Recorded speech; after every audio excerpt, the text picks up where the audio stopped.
Okay, so today we're talking about triangle sum theorem. All that means is if you have a triangle, the measure of all three of the angles are going to equal 180. So the sum of all three interior angles in a triangle is all 180.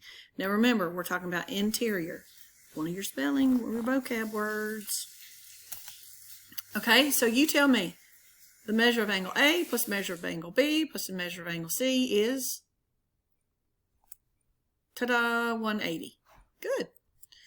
All right, so here's an example. You got a 32-degree angle, interior, 24-degree interior, and then this unknown right here. So what you're going to do is you're going to take all three of them, add them up, and set them equal to 180.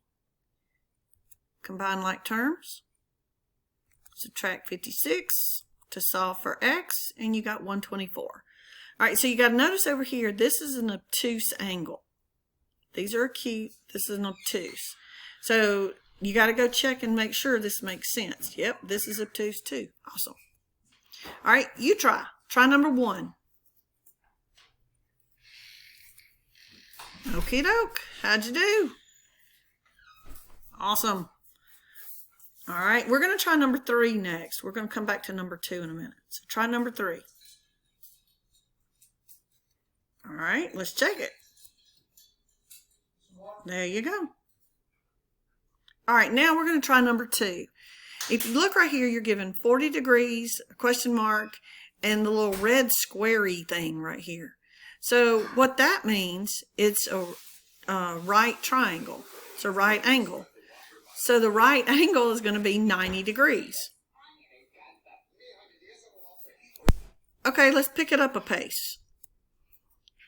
All right, so next thing we're going to do is we're going to have expressions as the angles.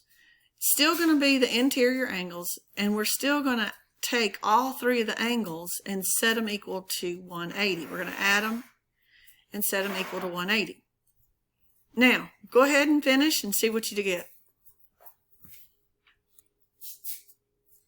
All right, in case you were wondering, you combine like terms by saying the x terms go together, then the constants go together, and then you combine like terms, got this right there, solve the two-step equation. All right, so now you're going to put that x equals 8, but that's not the measure of your angles. So what you got to do now is take that 8 and plug it back into each of the expressions. Okay, go ahead and plug it back into each expression and find out what the measure of each angle is. All right, how'd you do? And there you go. Okay, let's go to the next one. You try. Try number 1. There you go. Let's try number 2.